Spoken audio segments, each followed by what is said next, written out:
Thanks for joining me today. I was doing some research about the meaning of birthstones and zodiac signs and things like that because I've always had an interest in that. And I came across a thing called soul symbols. And there's a soul symbol for every month of the year. So I thought, wouldn't it be neat to paint those as a series? So here's the first one. This one is January and it is of a dragon. The stone that I'm working on is from the Happy Dotting Company molds, and what's really unique about them is they have a little bump in the center of the stone. So you don't have to do any measuring or anything trying to figure it out. It's already marked for you. So that's what I used. I just pointed it out to you with my finger, then put my compass on there, and I created a circle around the stone. Now what I'm doing is I'm putting on a coat of dark red or like a garnet color because this is a January stone. So garnet is the January stone color. So I wanted to keep everything within that subject matter so that everything is all about the birthday in January. So I want to make it look like a gem. So I'm going to do some blending. I used two colors for this. So the original color of the garnet and then some white. So while the base coat is still wet, I add a little bit of white in the center and I work my way out from there. As I go around, I work in circles, and by the time I get to the edge of the circle that I drew, I should be back to my original color. And it's just a beautiful gradation of light to dark using only one color and a little bit of white. So I kind of accidentally deleted a couple of steps that I did in my editing process. Sorry folks, I'm still learning how to do all of this, so just bear with me. What I did was I added a glitter varnish to the gem itself just to give it that little extra shine, as well as I outlined the gem in gold. So those are the two steps that you missed out on, but that brings us up to what I'm doing now. I'm using a General's charcoal pencil to sketch out my design on the gem. This way I can get a really good idea as to where I want the actual dragon to be on the gem. It's also very easy to erase, or you can use a damp cloth and wipe it off. And it's really easy to clean up afterwards, and the paint goes over it so you don't even have to worry about any kind of cleanup for that. So now that I'm happy with my design, I'm going to outline and color in everything in black.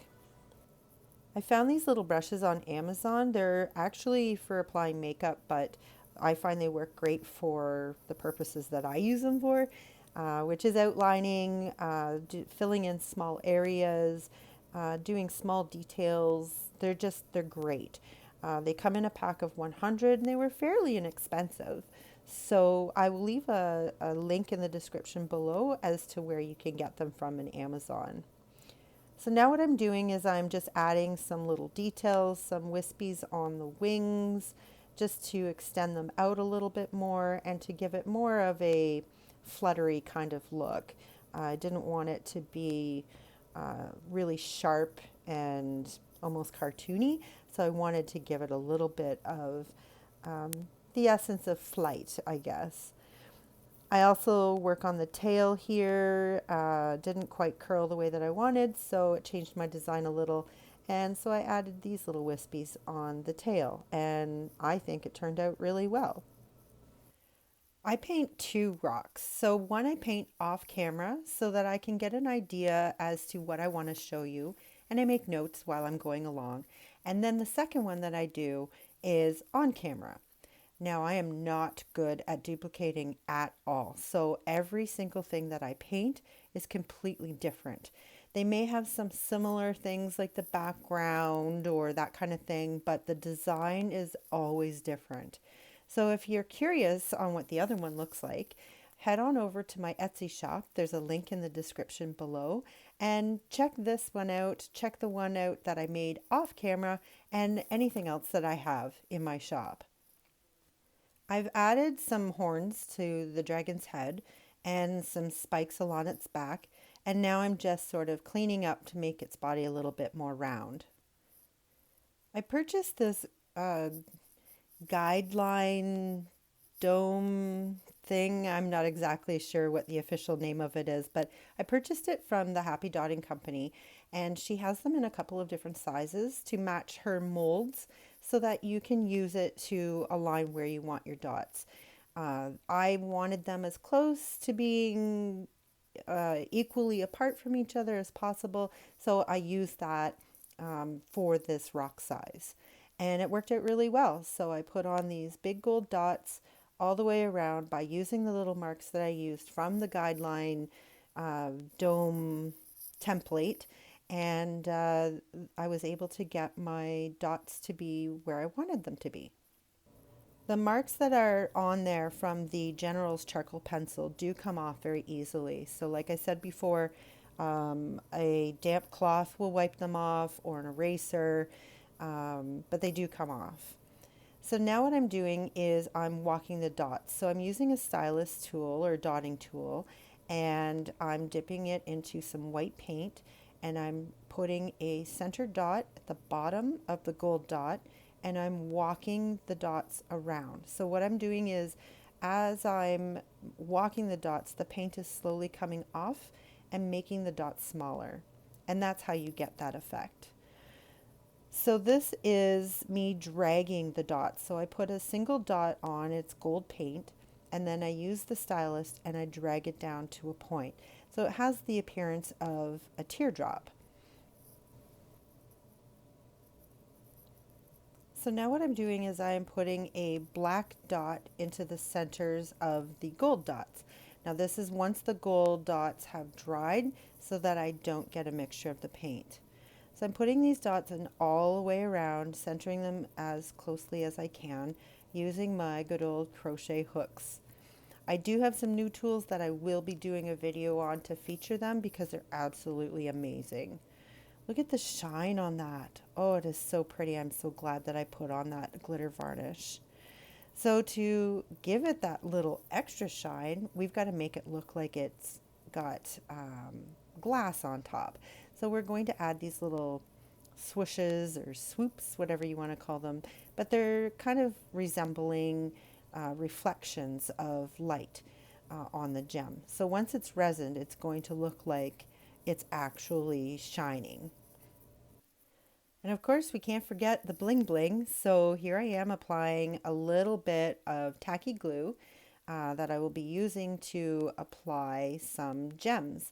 Now I'm using gems the color of garnet so that it still coordinates with the whole birthday stone kind of thing.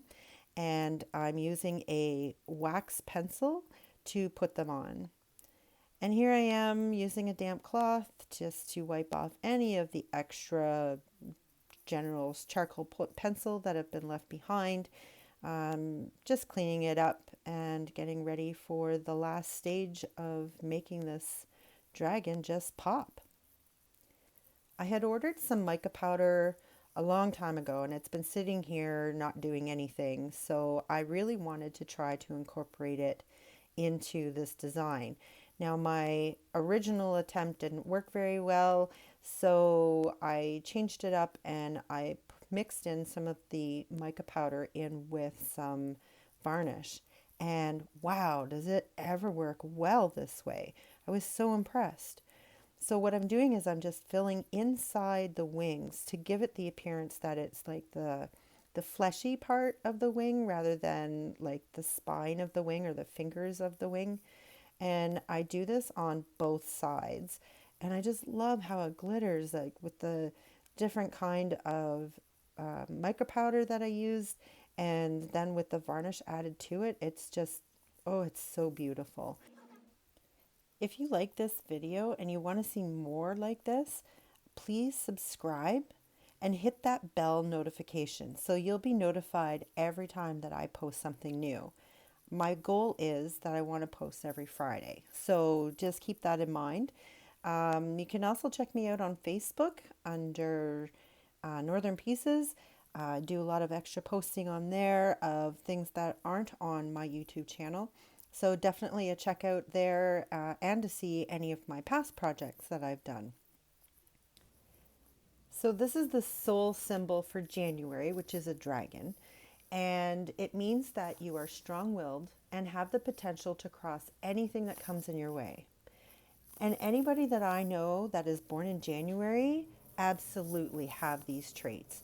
They're very strong, full of patience, and are able to deal with those tough situations. And it's just amazing how someone's personality can be determined just by the month that they're born in. It's absolutely amazing.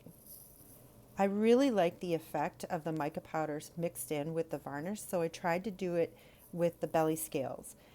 However, the color that I mixed didn't quite turn out the way that I thought it would. It ended up being like a mother of pearl kind of color with a hint of red in it, but it still worked out really, really nice.